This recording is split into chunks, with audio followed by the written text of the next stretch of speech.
ਸਤਨਾਮ ਸ੍ਰੀ ਵਾਹਿਗੁਰੂ ਸਾਹਿਬ ਜੀ। ਦੋਹਰਾ ਪਦ ਬੰਦਨ ਤਨ ਅਗ ਹਰਣ, ਤੀਰਥ ਮੈਂ ਪਦ ਦੋਏ। ਸੰਭਾਖਣ ਚਿਤ ਸ਼ਾਂਤ ਕਰ, ਕਿਰਪਾ ਪਰਮ ਪਦ ਹੋਏ। ਪਦ ਬੰਦਨ ਤਨ ਅਗਰ ਹਰਨ। ਵਾਹਿਗੁਰੂ ਜੀ ਕਾ ਖਾਲਸਾ, ਵਾਹਿਗੁਰੂ ਜੀ ਕੀ ਫਤਿਹ। ਵਿਚਾਰਮਾਲਾ ਗ੍ਰੰਥ ਦੇ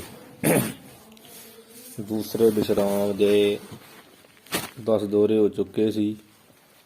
ਅੱਜ 11ਵਾਂ ਦੋਹਰਾ ਆਪਾਂ ਆਰੰਭ ਕਰੀ। ਪਦ ਬੰਦਨ ਤਨ ਅਗ ਹਰਨ। ਇੱਥੇ ਹਰਨ ਦਾ ਜਿਹੜਾ ਨੰਨਾ ਆ, ਉਹਦੇ ਨੰਨੇ ਨੂੰ ਸਿਹਾਰੀ ਪਾ ਲੈਣੀ, ਫਿਰ ਪਾਠ ਸ਼ੁੱਧ ਹੋਏਗਾ। ਕਈ ਸਾਹਿਬ ਜੀ ਕਹਿੰਦੇ ਸੰਤ ਮਹਾਂਪੁਰਸ਼ਾਂ ਦੇ ਜਿਹੜੇ ਪਦ ਬੰਦਨ ਚਰਨ ਕਮਲ ਆ, ਉਹਨਾਂ ਚਰਨ ਕਮਲਾਂ ਦੇ ਉੱਪਰ ਬੰਦਨ ਕਹੀਏ ਜਿਹੜੀ ਨਮਸਕਾਰ ਹੈ, ਨਮਸਕਾਰ ਕਰਨ ਨਾਲ ਤਨ ਜਿਹੜੇ ਸਰੀਰ ਆ, ਸਰੀਰ ਦੇ ਸਾਰੇ ਜਿਹੜੇ ਅਗ ਪਾਪ ਆ, ਉਹ ਹਰਨ ਕਹੀਏ ਨਾਸ ਹੋ ਜਾਂਦੇ ਹਨ। ਤੀਰਥ ਮੈਂ ਪਦ ਦੋਏ, ਕਿਉਂਕਿ ਸੰਤ ਜਨਾਂ ਦੇ ਦੋਨੇ ਪਦ ਚਰਨ ਕਮਲਾਂ ਵਿੱਚ ਹੀ ਸਾਰੇ ਜਿਹੜੇ ਤੀਰਥ ਆ, ਪਵਿੱਤਰ ਸਥਾਨ ਹਨ। ਗੁਰਬਾਣੀ 'ਚ ਵੀ ਆਉਂਦਾ, ਜਨ ਪਾਰ ਬ੍ਰਹਮ ਸਾਖੀ ਜਾ ਕੀ ਨਿਰਮਲ ਮਹਿਮਾ, ਜਨ ਕੇ ਚਰਨ ਤੀਰਥ ਕੋਟ ਗੰਗਾ। ਉਹ ਤੇ ਅੱਗੇ ਗਈ ਦੱਸਿਆ ਬਚਨ ਮਾਰ ਦਾ ਹੁੰਦਾ ਹੈ ਨਾ, ਕਿ ਕਈ 68 ਤੀਰਥ ਜੈ ਸਾਧ ਭਗਤ ਦਾਰੇ। ਜਿੱਥੇ ਚਰਨ ਪਾਉਂਦੇ ਆ ਉੱਥੇ 68 ਤੀਰਥ ਹੁੰਦੇ ਆ। ਤੈ ਬਕੁੰਠ ਜਹ ਨਾਮਕ ਰਹੇ। ਕਵੀ ਜੀ ਵੀ ਇਸੇ ਹੀ ਭਾਵ ਨਾਲ ਕਹਿ ਰਿਹਾ ਵੀ ਪਦ ਬੰਧਨ ਤਨ ਅਗ ਹਰਨ। ਸੰਤ ਜਨਾਂ ਦੇ ਪਦ ਚਰਨਾਂ ਦੇ ਵਿੱਚ ਬੰਧਨ ਨਮਸਕਾਰ ਕਰਨ ਨਾਲ ਤਨ ਸਰੀਰ ਦੇ ਜਿਹੜੇ ਅਗ ਪਾਪ ਆ, ਉਹ ਹਰਨ ਕਹੀਏ ਨਾਸ ਹੋ ਜਾਂਦੇ ਆ। ਕਿਉਂ? ਤੀਰਥ ਮੈਂ ਪਦ ਦੋਏ। ਉਹਨਾਂ ਦੇ ਦੋਵਾਂ ਚਰਨਾਂ ਦੇ ਵਿੱਚ ਜਿਹੜੇ ਸਾਰੇ ਤੀਰਥ ਕਹੀਏ ਪਵਿੱਤਰ ਸਥਾਨ ਵਸਦੇ ਆ। ਉਹ ਸਾਖੀ ਦੱਸੀ ਨਾ ਪਿਛੇ ਵੀ, ਸਰਸਵਤੀ ਗੰਗਾ ਜਮਨਾ, ਉਹ ਵੀ ਮਹਾਂਪੁਰਸ਼ਾਂ ਦੇ ਚਲੇ ਜਿੱਥੇ ਪਾਣੀ ਪੈਂਦਾ, ਇਸ਼ਨਾਨ ਕਰਕੇ ਮਹਾਂਪੁਰਸ਼ਾਂ ਦੇ ਸਰੀਰ ਤੋਂ ਜਦੋਂ ਇਸ਼ਨਾਨ ਕਰਦੇ ਆ, ਜਿਸ ਚੜੇ 'ਚ ਪਾਣੀ ਪੈਂਦਾ ਉੱਥੇ ਹੀ ਇਹ ਤਿੰਨੇ ਸਰਸਵਤੀ ਗੰਗਾ ਜਮਨਾ ਇਸ਼ਨਾਨ ਕਰਕੇ ਆਪਣੇ ਪਾਪਾਂ ਦੀ ਮੈਲ ਲਾਹੁੰਦੇ।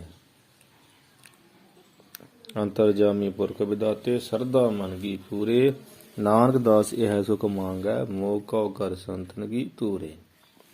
ਸੰਤਾਂ ਦੀ ਧੂੜੀ ਐਸੀ ਮਹਾਨ ਹੈ, ਐਸੀ ਚਰਨ ਮਹਾਨ ਹੈ। ਸੰਭਾਖਣ ਚਿਤ ਸ਼ਾਂਤ ਕਰ, ਕਿਰਪਾ ਪਰਮ ਪਦ ਹੋਏ। ਫਿਰ ਸੰਤ ਜਨਾਂ ਦਾ ਭਲੀ ਪ੍ਰਕਾਰ ਜਿਹੜਾ ਬੋਲਣਾ, ਭਾਵ ਜਦੋਂ ਸੰਤ ਜਨ ਆਪਣੀ ਰਸਨਾ ਤੋਂ ਬੋਲ ਕੇ ਉਪਦੇਸ਼ ਕਰਦੇ ਹਨ ਤਾਂ ਉਹ ਚਿੱਤ ਸ਼ਾਂਤ ਕਰ, ਉਹ ਚਿੱਤ ਹਿਰਦੇ ਨੂੰ ਐਂ ਸ਼ਾਂਤ ਕਰ ਦਿੰਦੇ ਆ, ਸ਼ਾਂਤੀ ਦੇ ਸਹਿਤ ਕਰ ਦਿੰਦੇ। ਉੱਦਾਂ ਚਿੱਤ ਵਿੱਚ ਕੀ ਈਰਖਾ, ਕਰੋਧ, ਹਉਮੈ, ਤ੍ਰਿਸ਼ਨਾ, ਇਹ ਸਾਰੀਆਂ ਅੱਗਾਂ ਲੱਗੀਆਂ ਹੋਈਆਂ। ਹਿਰਦੇ ਵਿੱਚ ਜਿਹੜੀ ਈਰਖਾ, ਕਰੋਧ, ਹਉਮੈ, ਤ੍ਰਿਸ਼ਨਾ ਆਦਿ ਦੀ ਆਗਿਆ ਉੱਧਰੋਂ ਸ਼ਾਂਤ ਕਹੀਏ ਠੰਡਾ ਠਾਰ ਸ਼ਾਂਤੀ ਦੇ ਸਹਿਤ ਕਰ ਦਿੰਦੇ ਹੈ ਸੰਤਾਂ ਦੇ ਬਚਨ। ਕਰ ਕਿਰਪਾ ਪਰਮ ਪਦ ਹੋਏ। ਸੰਤ ਜਨਾਂ ਦੀ ਜਿਹੜੀ ਕਿਰਪਾ ਮਿਹਰ ਆ, ਉਹ ਮਿਹਰ ਦੇ ਕਰ ਕਈਏ ਕਰਕੇ ਕਿਰਪਾ ਪਰਮ ਪਦ ਹੋਏ। ਸੰਤ ਜਨਾਂ ਦੀ ਕਿਰਪਾ ਮਿਹਰ ਕਰਕੇ ਪਰਮ ਜਿਹੜੀ ਵੱਡੀ ਹੈ ਨਾ ਪਦਵੀ, ਉਹ ਕਿਹੜੀ ਹੈ? ਕੇਵਲ ਮੁਕਤੀ। ਕੇਵਲ ਮੁਕਤੀ ਰੂਪੀ ਪਦਵੀ ਦੀ ਪ੍ਰਾਪਤੀ ਹੋਏ ਕਹੀਏ ਹੋ ਜਾਂਦੀ ਹੈ। ਸੰਤ ਜਨ ਭਾਵ ਤਾਰ ਹੀ ਦਿੰਦੇ ਆ। ਸੰਭਾਖਣ ਦਾ ਅਰਥ ਕੀ ਆ? ਸੰਗ ਨਾਮ ਭਲੀ ਪ੍ਰਕਾਰ ਦਾ, ਪਿੱਛੇ ਵੀ ਦੱਸਿਆ। ਸੰਗ ਨਾ ਭਲੀ ਪ੍ਰਕਾਰ, ਭਾਖਣ ਨਾਮ ਬੋਲਣ ਦਾ। ਜਦੋਂ ਸੰਤ ਭਲੀ ਪ੍ਰਕਾਰ ਹੀ ਕੋਈ ਬਚਨ ਉਪਦੇਸ਼ ਕਰਦੇ ਬੋਲਦੇ ਆ, ਚਿੱਤ ਨੂੰ ਵਿਸ਼ਿਆਂ ਵਿਕਾਰਾਂ ਵੱਲੋਂ, ਈਰਖਾ ਕਾਮ ਕ੍ਰੋਧ ਵੱਲੋਂ ਸ਼ਾਂਤ ਕਰ ਦਿੰਦੇ ਆ। ਕਿਰਪਾ ਪਰਮ ਪਦ ਹੋਏ, ਉਹਨਾਂ ਦੀ ਕਿਰਪਾ ਕਰਕੇ ਪਰਮ ਪਦਵੀ ਜਿਹੜੀ ਕੇਵਲ ਮੁਕਤੀ ਆ, ਉਹਦੀ ਪ੍ਰਾਪਤੀ ਹੋ ਜਾਂਦੀ। ਚਾਰ ਮੁਕਤੀਆਂ ਦੀ ਸੋਤੀ ਸਿੱਧੀ ਹੋ ਜਾਂਦੀ ਆ। ਪੰਜਵੀਂ ਕੇਵਲ ਮੁਕਤੀ ਆ, ਪਰਮ ਪਦਵੀ, ਉਹ ਵੀ ਹੋ ਜਾਂਦੀ ਪ੍ਰਾਪਤ। ਹਾਂਜੀ। ਦੋਹਰਾ ਸਤ ਸੰਗਤ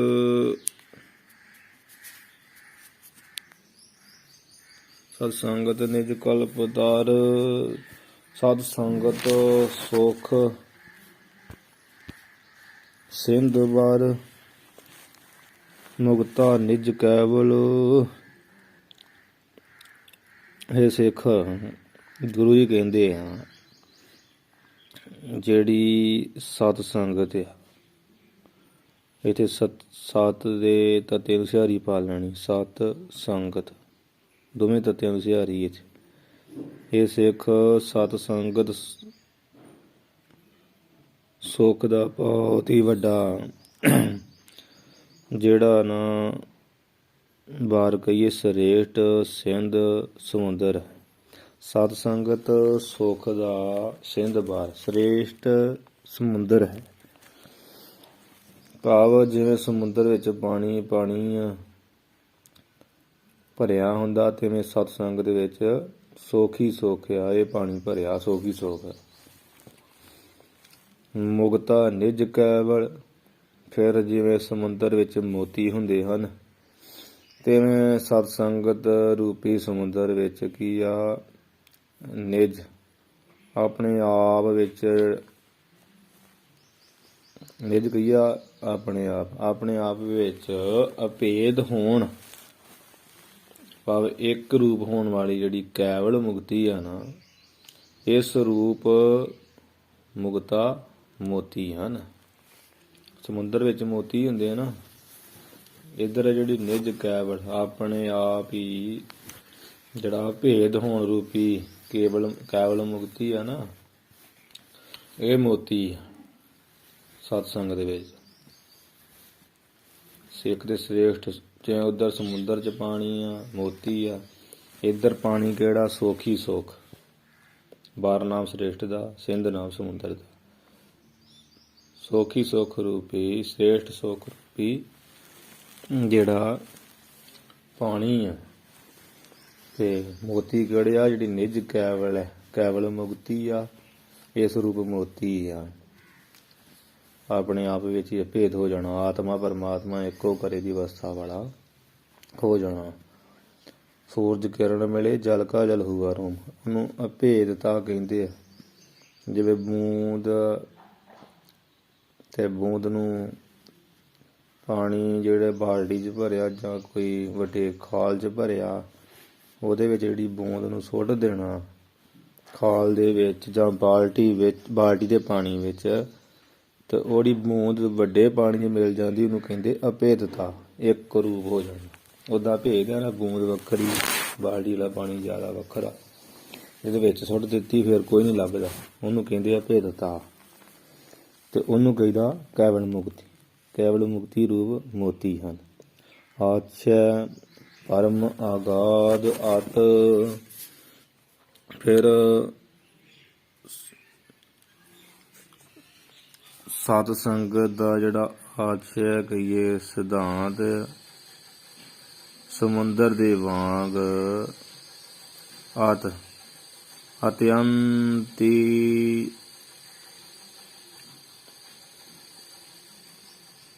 ਅਤਿਅੰਤੀ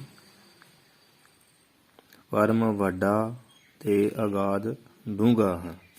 ਸਤ ਸੰਗਤ ਦਾ ਜਿਹੜਾ ਆਸ਼ੇ ਹੈ ਨਾ, ਸਿਧਾਂਤ ਆ, ਜਿਹਦਾ ਸਿੱਟਾ ਨਿਕਲਦਾ, ਸਿੱਧ ਹੁੰਦਾ ਅੰਤ ਨੂੰ ਸਤ ਸੰਗਤ ਦੇ ਵਿੱਚ ਬੈਠਣ ਨਾਲ, ਉਹਦੇ ਸਮੁੰਦਰ ਦੇ ਵਾਂਗ ਆ। ਬਹੁਤ ਆਤ ਕਹੀਏ ਅਤਿਅੰਤੀ ਬੇਅੰਤੀ ਅਤਿਸ਼ੈ ਕਰਕੇ ਪਰਮ ਵੱਡਾ ਤੇ ਅਗਾਧ ਡੂੰਘਾ। ਕਿਉਂ? ਜਿਵੇਂ ਸਮੁੰਦਰ ਵਿੱਚ ਗੰਭੀਰਤਾ ਹੁੰਦੀ ਹੈ, ਤਿਵੇਂ ਸਤ ਸੰਗਤ ਦਾ ਜਿਹੜਾ ਗੂੜ ਆਸ਼ਾ ਹੈ ਨਾ, ਉਹਦੇ ਵਿੱਚ ਵੀ ਬੜੀ ਗੰਭੀਰਤਾ। ਕੋ ਪੈਠੇ ਮਨ ਦਲਿਆ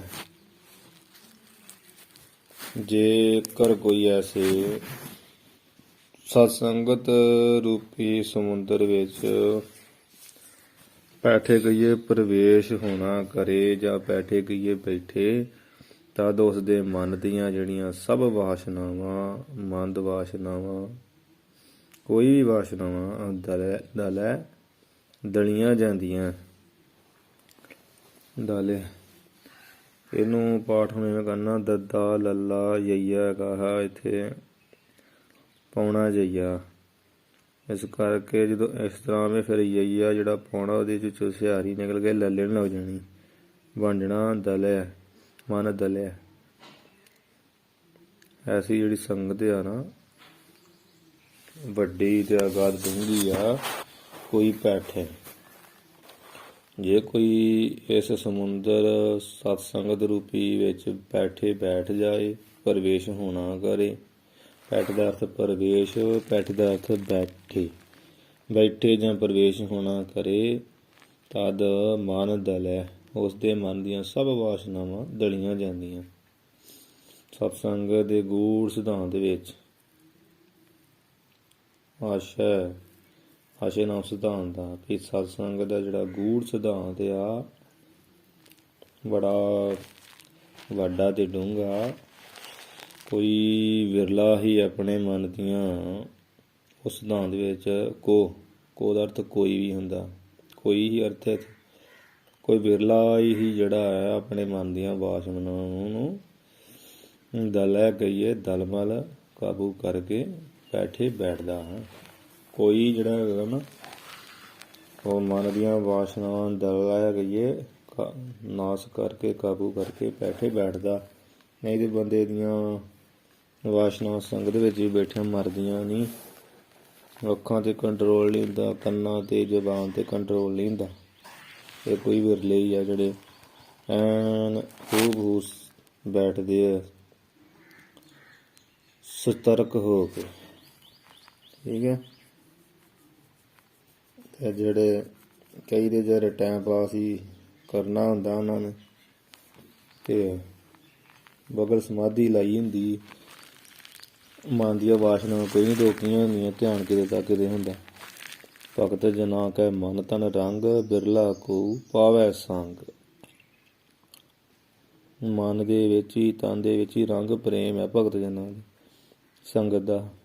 ਕੋਈ ਵਿਰਲਾ ਹੀ ਐਸਾ ਸਤ ਸੰਗੀ ਮਹਾਤਮਾ ਪਾਉਂਦਾ ਇਸ ਸੰਗ ਨੂੰ। ਹੋਰ ਵੀ ਪ੍ਰਮਾਣ ਬੜੇ ਹੁੰਦੇ ਆ, ਜੈਸੇ ਜਲ ਬਰਨ ਸਰਬੰਗ ਰੰਗ, ਬਿਰਲ ਵਿਵੇਕੀ ਸਾਧ ਸੰਗਤ ਸਮਾਵਲੀ।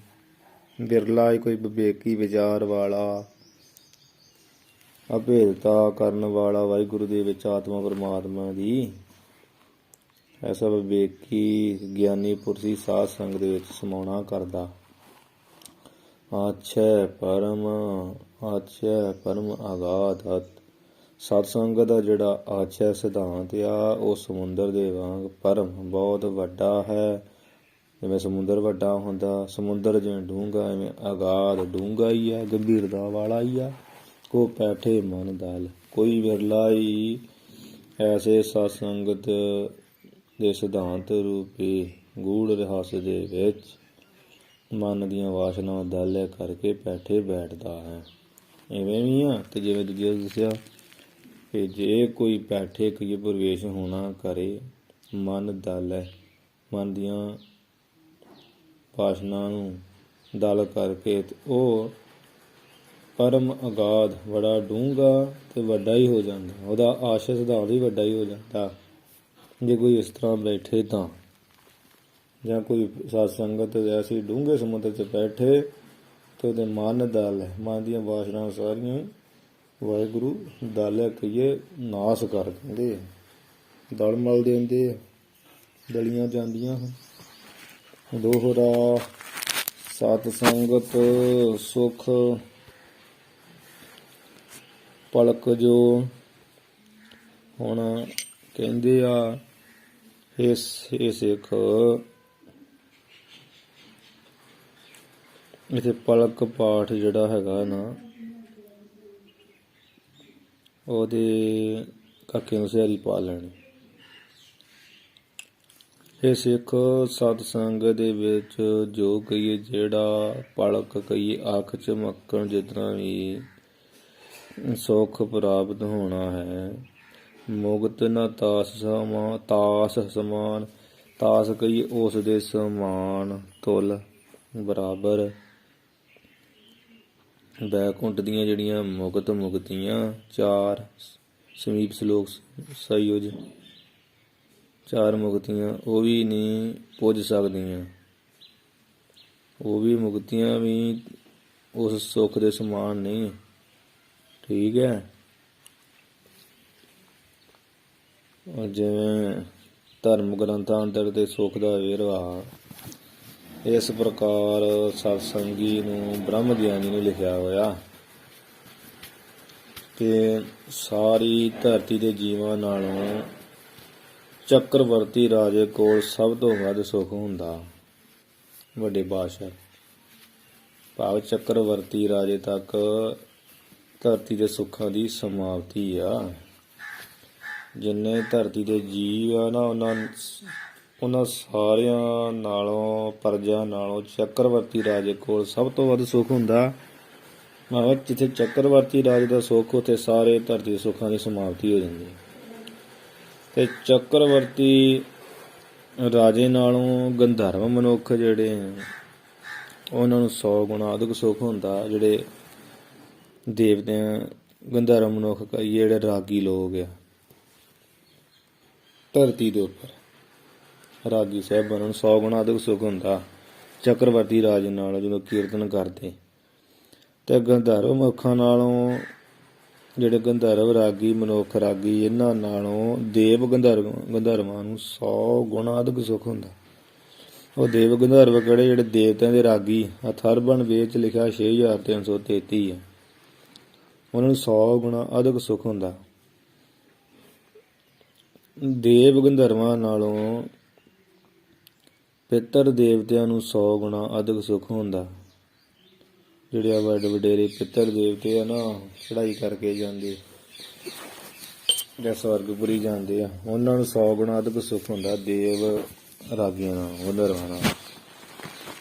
ਪਿੱਤਰ ਦੇਵਤਿਆਂ ਨਾਲੋਂ ਅਜਾਨ ਦੇਵਤੇ ਆ, ਅਜਾਨ ਸੰਗਿਆ ਦੇਵਤਿਆਂ ਦੀ, ਉਹਨਾਂ ਨੂੰ 100 ਗੁਣਾ ਅਧਿਕ ਸੁੱਖ ਹੁੰਦਾ ਪਿੱਤਰ ਦੇਵਤਿਆਂ ਨਾਲੋਂ।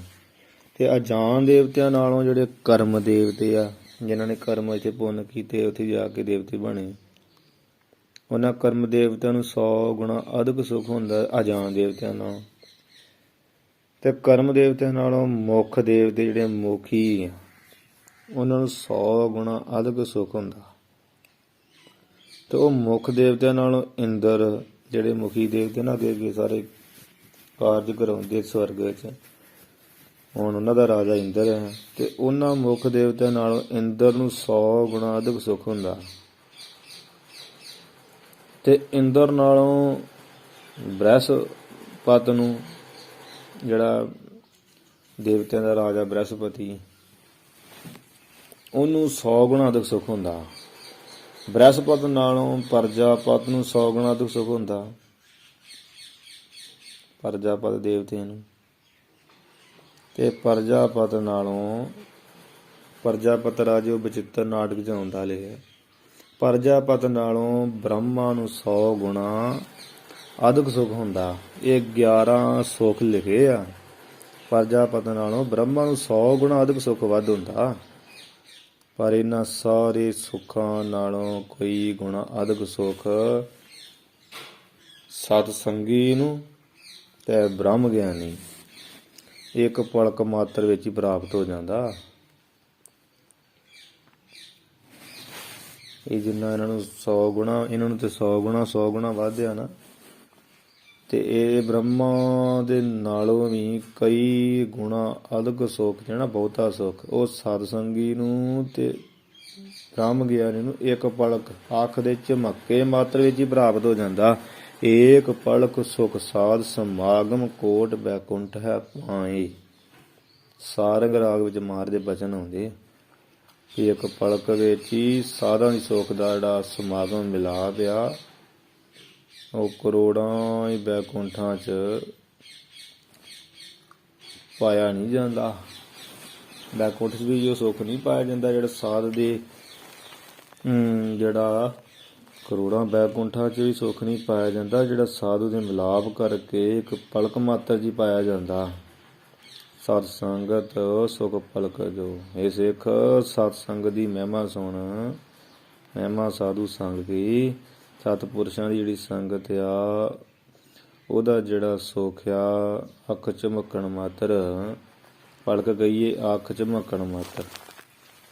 ਮੁਕਤ ਨਾ ਦਾਸ ਸਮਾਨ, ਉਹਦੇ ਸਮਾਨ ਕੋਈ ਵੀ ਮੁਕਤੀ ਨਹੀਂ ਪੁੱਜ ਸਕਦੀ। ਆ 11 ਸੁੱਖ ਆਪਾਂ ਸੁਣੇ ਆ ਨਾ, ਇਹ 11 ਸੁੱਖਾਂ ਨਾਲੋਂ ਆ ਬ੍ਰਹਮਾ ਨਾਲੋਂ ਵੀ ਕਈ ਗੁਣਾ ਅਦਕ ਸੁੱਖ ਬਹੁਤਾ ਸੁੱਖ ਸਤ ਸੰਗੀ ਨੂੰ ਆ, ਬ੍ਰਹਮ ਗਿਆਨੀ ਤਤ ਬੇਤੇ ਨੂੰ ਆ। ਕਿੰਨੇ ਸਮੇਂ ਵਿੱਚ? ਇੱਕ ਪਲਕ ਦੇ ਮਾਤਰ, ਅੱਖ ਝਪਕਣ ਮਾਤਰ ਵਿੱਚ ਇੰਨਾ ਸੁੱਖ ਪਾ ਲੈਂਦੇ। ਤੇ ਉਹ ਅੱਖ ਦੇ ਮਿੰਟ ਵਿੱਚ ਕਿੰਨੀ ਵਾਰ ਝਮਕੀ ਜਾਂਦੀ। ਬ੍ਰਹਮ ਗਿਆਨੀ ਨੂੰ ਕਿੰਨਾ ਸੁੱਖ ਹੋਊ, ਤਾਂ ਇਹਨੂੰ ਹਰਕ ਸੋਗ ਨਹੀਂ ਨਾ ਲੱਗਦਾ। ਸੁੱਖ ਹੀ ਇੰਨਾ ਪਰਮ ਸੁੱਖ ਆ, ਪਰਮਾਨੰਦ ਦੀ ਪ੍ਰਾਪਤੀ ਆ। ਬ੍ਰਹਮਾਦਿਕ ਇੰਦਰਾਦ ਭੋਵ, ਬ੍ਰਹਮਾ ਤੇ ਬ੍ਰਹਮਾ ਆਦਿ ਆਦਿਕ, ਬ੍ਰਹਮਾ ਸ਼ਿਵ ਜੀ ਆਦਿਕ ਕਿੰਨੇ ਵੱਡੇ ਦੇਵਤੇ।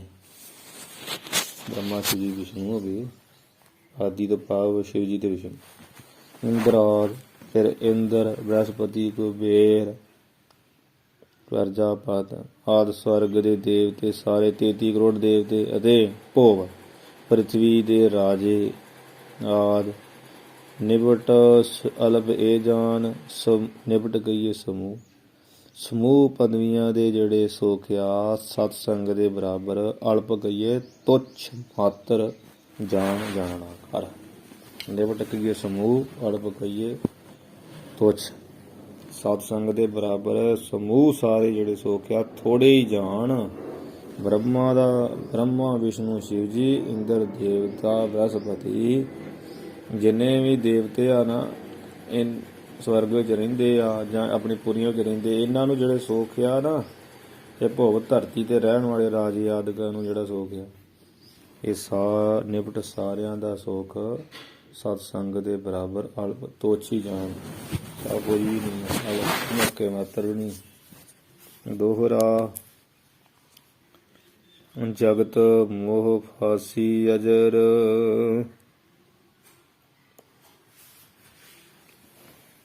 ਜਿਹੜਾ ਜਾਨ ਪਾਠ ਹੈ ਉਹਦੇ ਨੰਨੇ ਨੂੰ ਔਂਕੜ ਲਾ ਲੈਣਾ।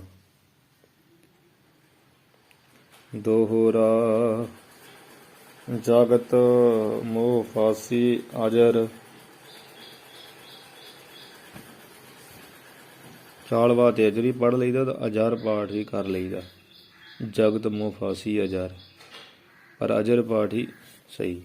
ਇਹ ਸਿੱਖ ਇਸ ਜਗਤ ਸੰਸਾਰ ਦੇ ਵਿੱਚ ਮੋਹ ਫਾਸੀ, ਜਿਹੜੀ ਮੋਹ ਦੀ ਫਾਸੀ ਪਾਈ ਆ ਉਹ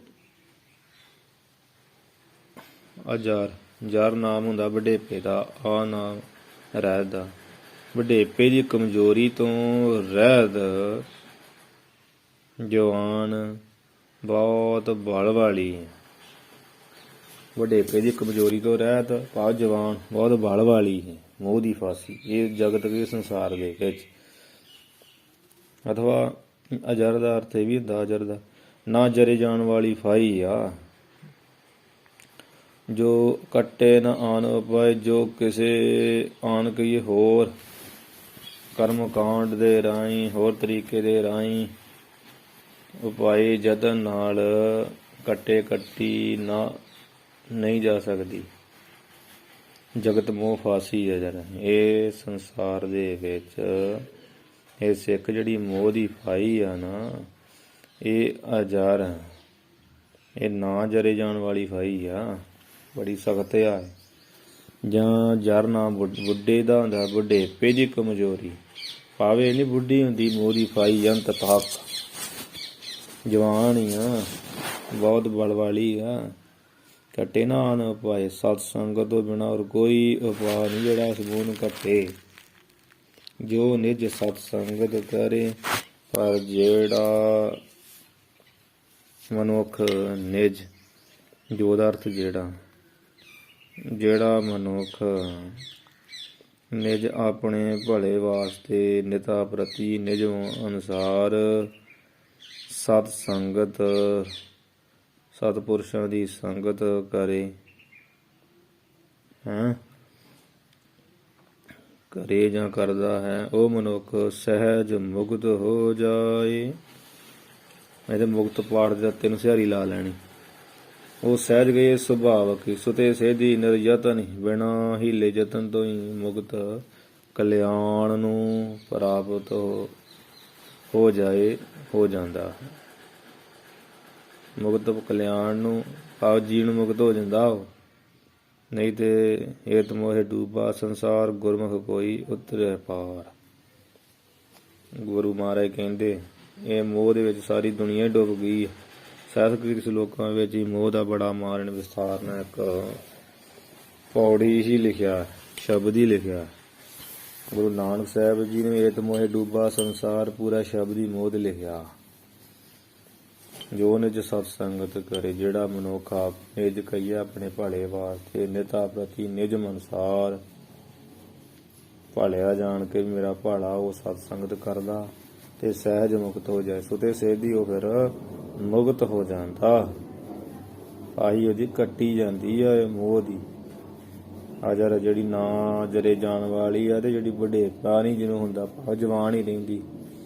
ਉਹ ਜਵਾਨ ਬਲ ਵਾਲੀ ਮੋਹ ਦੀ ਫਾਈ ਨੂੰ ਲਾ ਕੇ ਸੁਤੇ ਸੇਧੀ ਮੁਕਤ ਹੋ ਜਾਂਦਾ।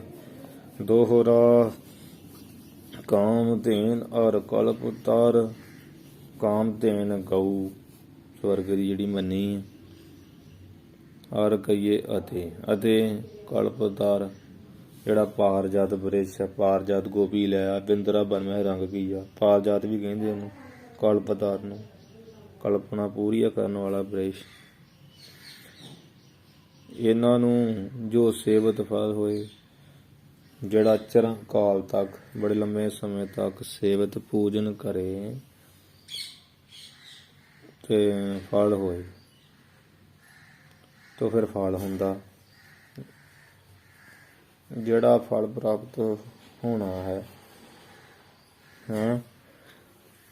ਕਾਮ ਧੇਨ ਔਰ ਕਲਪਤਾਰ, ਕਾਮ ਧੇਨ ਗਊ ਅਤੇ ਕਲਪਤਾਰ ਬ੍ਰਿਸ਼ ਨੂੰ ਲੰਬੇ ਸਮੇਂ ਤੱਕ ਸੇਵਤ ਕਹੀਏ ਪੂਜਨ ਕਰਕੇ ਜੋ ਜਿਹੜਾ ਫਲ ਹੋਏ ਹੁੰਦਾ ਹੈ ਨਾ, ਜਾਂ ਹੋਣਾ ਹੈ ਲੰਬਾ ਸਮਾਂ ਤਪ ਕਰਕੇ ਇਹਦਾ। ਸਤ ਸੰਗਤ ਸ਼ਨੇਕ ਮੈਂ, ਸਤ ਸੰਗਤ ਉਹ ਸਾਰੇ ਫਲ ਸਤ ਸੰਗਤ ਦੇ ਵਿੱਚੋਂ ਇੱਕ ਛਿਨ ਮਾਤਰ ਸਮੇਂ ਦੇ ਵਿੱਚ, ਇੱਕ ਛਿਨ ਮਾਤਰ ਸਮੇਂ ਦੇ ਵਿੱਚ ਹੀ ਜਿਹੜਾ ਪ੍ਰਾਣੀ ਪਾਵੇ ਸੋਏ ਪ੍ਰਾਣਾ ਧਾਰੀ ਜੀਵ ਉਹ ਫਲ ਪਾਏ ਗਈ ਪਾ ਲੈਂਦਾ। ਸਤ ਸੰਗਤ ਛਨੇਕ ਮੈਂ, ਇੱਕ ਛਿਨ ਵਿੱਚ ਹੀ ਸਤ ਸੰਗਤ ਵਿੱਚੋਂ ਪ੍ਰਾਣੀ ਪਾਵੇ ਸੋਏ ਉਹ ਫਲ ਪਾ ਲੈਂਦਾ। ਜਿਹੜਾ ਕਾਮ ਧੇਨ ਕਲਪਤਾਰ ਬ੍ਰਿਸ਼ ਨੂੰ ਲੰਬਾ ਸਮਾਂ ਸੇਵਦਿਆਂ ਪਾਉਣਾ ਨਾ, ਉਹ ਇੱਥੇ ਇੱਕ ਛਿਨ ਅੱਖ ਦੇ ਝਮਕੇ ਮਾਦਰ ਹੀ ਪਾ ਲੈਂਦਾ ਪ੍ਰਾਣੀ। ਜਿਹੜੀ ਕਾਮ ਧੇਨ ਕਲਪਤਾਰ ਦਾ ਤੇ ਆਪਾਂ ਪੜ੍ਹਿਆ ਹੀ ਹੈ, ਕਾਮ ਧੇਨ ਦਾ ਵੀ ਪੁਰਾਣਾ ਵਿੱਚ ਐਵੇਂ ਲਿਖਿਆ ਕਿ ਕਾਮ ਧੇਨ ਸਵਰਗ ਦੀ ਇੱਕ ਗਊ ਹੈ ਜੋ ਸਮੁੰਦਰ ਰੜਕਣ ਸਮੇਂ ਉਸ ਵਿੱਚ ਨਿਕਲੀ ਸੀ। ਪਾਰਜਤ ਬ੍ਰਿਸ਼ ਵੀ ਤੇ ਕਾਮਤਿਨ ਗਊ 14 ਤਨਾਂ ਵਿੱਚ।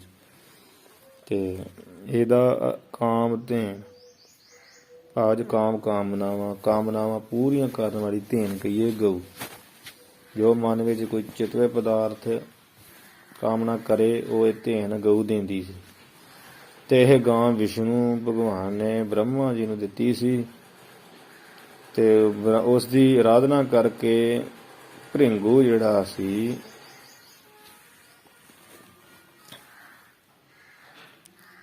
ਉਸ ਤੋਂ ਭ੍ਰਿੰਗੂ ਨੂੰ ਬ੍ਰਹਮਾ ਨੂੰ ਦਿੱਤੀ ਸੀ ਤੇ ਭ੍ਰਿੰਗੂ ਰਿਖੀ ਨੇ ਪ੍ਰਾਪਤ ਕੀਤੀ ਅਤੇ ਉਹ ਭ੍ਰਿੰਗੂ ਰਿਖੀ ਪਾਸੋਂ ਜਮਦਗਨ ਰਿਖੀ ਨੂੰ ਪ੍ਰਾਪਤ ਹੋਈ ਸੀ। ਜਦੋਂ ਸਹੰਸਰ ਬਾਹੂ ਨੇ ਜਮਦਗਨ ਰਿਖੀ ਨੂੰ ਮਾਰ ਦਿੱਤਾ ਤਦੋਂ ਇਹ ਬ੍ਰਹਮ ਲੋਕ ਨੂੰ ਚਲੀ ਗਈ ਸੀ, ਜਦੋਂ ਜਗ ਹੋਇਆ ਸੀ। ਇੱਛਾ ਪੂਰਕ ਸਰਬ ਸੁਖ ਦਾਤਾ ਹਰ ਜਾ ਕੇ ਵਸਿਆ ਕਾਮਤਿਨ। ਉੱਤੇ ਸਾਖੀ ਲਾਈ ਜਾਂਦੀ ਹੈ ਕਾਮਤਿਨ ਗਊ ਦੀ। ਕਿੱਥੋਂ ਆਈ, ਕਿਹੜਾ ਜਗ ਕੀਤਾ, ਕਿੱਦਾਂ ਜਗ ਗਈ ਸੀ, ਕੀ ਇਹਦੇ ਖੂਨ ਤੋਂ ਪੈਦਾ ਹੋਇਆ ਸੀ। ਉਹ ਸੰਸਰ ਬਾਹੂ ਸਾਂਢੂ ਸੀ ਨਾ ਜਮਦਗਨ ਰਿਖੀ ਦਾ।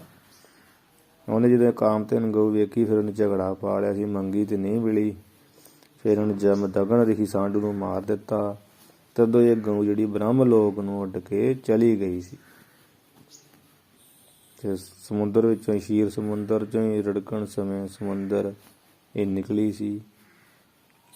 ਕਾਮਧੇਨ ਔਰ ਕਲਪਤਰ। ਕਾਮਧੇਨ ਗਊ ਤੋਂ ਕਾਮਨਾ ਜਿਹੜੀਆਂ ਪੂਰੀਆਂ ਹੁੰਦੀਆਂ, ਕਲਪਤਰ ਕਲਪਨਾ ਕਾਮਨਾ ਜਿਹੜੀਆਂ ਕਲਪਤਰ ਬ੍ਰਿਸ਼ ਤੋਂ ਪੂਰੀਆਂ ਹੁੰਦੀਆਂ। ਦੋ ਸੇਵਤ ਫਲ ਹੋਏ। ਜਿਹੜਾ ਵੀ ਇਹਨਾਂ ਨੂੰ ਸੇਵਤ ਪੂਜਨ ਕਰਕੇ ਲੰਬਾ ਸਮਾਂ ਫਲ ਪ੍ਰਾਪਤ ਹੋਏ ਹੁੰਦਾ ਹੈ ਉਹ ਸਤ ਸੰਗਤ ਛਿਨ ਏਕ ਮੈਂ। ਸਤ ਸੰਗਤ ਵਿੱਚ ਇੱਕ ਛਿਨ ਮਾਤਰ ਚ ਪ੍ਰਾਣੀ ਪਾਵੇ ਸੋਏ ਉਹ ਪ੍ਰਾਣੀ ਪਾ ਲੈਂਦਾ ਹੈ। ਠੀਕ ਹੈ। ਦੋਹਰਾ ਪਾਰਸ ਮੈਂ ਅਰ ਸੰਤ ਮੈਂ। ਇਹ ਸਿੱਖ ਇੱਕ ਪਾਰਸ ਵੱਟੀ ਹੁੰਦੀ ਹੈ। ਠੀਕ ਆ। ਪਾਰਸ ਮੈਂ ਔਰ ਸੰਤ ਮੈਂ। ਪਾਰਸ ਦੀ ਵੱਟੀ ਅਤੇ ਸੰਤ ਦੇ ਵਿੱਚ ਪਾਰਸ ਮੈਂ ਦਾ ਅਰਥ ਵਿੱਚ, ਪਾਰਸ ਵਿੱਚ ਹਰ ਕਈ ਅਤੇ ਸੰਤ ਦੇ ਵਿੱਚ ਵੱਡੋ ਅੰਤਰ ਜਾਨ। ਬੜਾ ਵੱਡਾ ਹੀ ਅੰਤਰ ਕਹੀਏ, ਫਰਕ ਭੇਦ ਜਾਣਨਾ ਕਾਰ। ਪਾਰਸ ਇੱਕ ਪੱਥਰੀ ਆ ਜਿਸ ਦੇ ਛੂਹਣ ਨਾਲ ਹੀ ਸਪਰਸ਼ ਕਰਨ ਨਾਲ ਹੀ ਲੋਹਾ, ਚਾਂਦੀ, ਪਿੱਤਲ ਜਿਹੜਾ ਸੋਨਾ ਹੋ ਜਾਂਦਾ। 7 ਧਾਤਾਂ ਨੂੰ ਇਹ ਸੋਨਾ ਕਰ ਦਿੰਦਾ ਪਾਰਸ। ਉਹ ਪਾਰਸ ਵੱਟੀ ਉਹਦੇ ਵਿੱਚ ਤੇ ਸੰਤ ਵਿੱਚ ਵੱਡੋ ਅੰਤਰ ਜਾਣ। ਵੱਡਾ ਹੀ ਅੰਤਰ ਜਾਣ। ਜਿਹੜੇ ਕਮਾਈ ਜਿਹੜੇ ਸੰਤ ਆ ਵੱਡਾ ਹੀ ਫਰਕ ਜਾਣ। ਕੀ ਫਰਕ ਹੈ? ਵਹ ਲੋਕਾ ਕੰਚਨ ਕਰੇ ਵਹ ਲੋਹਾ ਕੰਚਨ ਕਰੇ। ਉਹ ਜਿਹੜੀ ਪਾਰਸ ਵੱਟੀ ਆ ਜੇ ਲੋਹੇ ਨੂੰ ਛੂਹ ਜਾਏ, ਛੂਹਣ ਦੇ ਨਾਲ ਲੋਹੇ ਨੂੰ ਕੰਚਨ ਕਹੀਏ ਸੋਨਾ ਕਰ ਦਿੰਦਾ ਹੈ ਉਹ ਪਾਰਸ ਵੱਟੀ। ਯਹ ਕਰੇ ਆਪ ਸਮਾਨ। ਪਰ ਉਹ ਸੰਤ ਜਨ ਜਿਹੜੇ ਆ ਇਹ ਜਿਹੜੇ ਸੰਤ ਜਨ ਆ ਜਾਂ ਉਹ ਸੰਤ ਜਨ ਆ ਜਿਸ ਪ੍ਰਕਾਰ ਆਪ ਬ੍ਰਹਮ ਰੂਪ ਹਨ, ਰੱਬ ਰੂਪ ਹੀ ਹੈ। ਸੰਤ ਰਾਮ ਹੈ ਇੱਕੋ। ਤਿਵੇਂ ਜਗਿਆਸੂ ਨੂੰ ਆਪ ਸਮਾਨ ਆਪਣੇ ਵਰਗਾ ਬ੍ਰਹਮ ਰੂਪ ਹੀ ਕਰ ਲੈਂਦੇ। ਠੀਕ ਹੈ ਨਾ।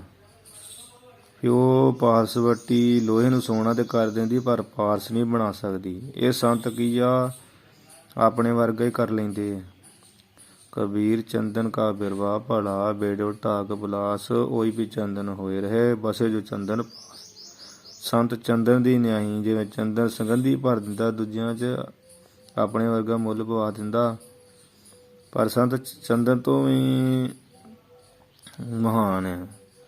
ਭਾਵ ਆਪਣਾ ਹੀ ਰੂਪ ਕਰ ਦਿੰਦੇ ਆ। ਆ ਜਿਹੜੇ ਗਰਦੀ ਦੇ ਬਹਾ ਦੇਈਦਾ, ਜਦੋਂ ਆਪਣੇ ਤਿਲਕ ਦੇ ਦਿੰਦੇ, ਦਸਤਾਰਬੰਦੀ ਕਰ ਦਿੰਦੇ, ਆਪਣਾ ਰੂਪ ਹੀ ਕਰ ਦਿੰਦੇ ਨਾ। ਜੇ ਆਪਣੀ ਵਡਿਆਈ ਸੀ ਦੂਜੇ ਨੂੰ ਵਡਿਆਈ ਬਖਸ਼ ਦਿੰਦੇ ਆ। ਇਸ ਤਰ੍ਹਾਂ ਸੰਤ ਮਹਾਨ ਹੁੰਦੇ ਆ।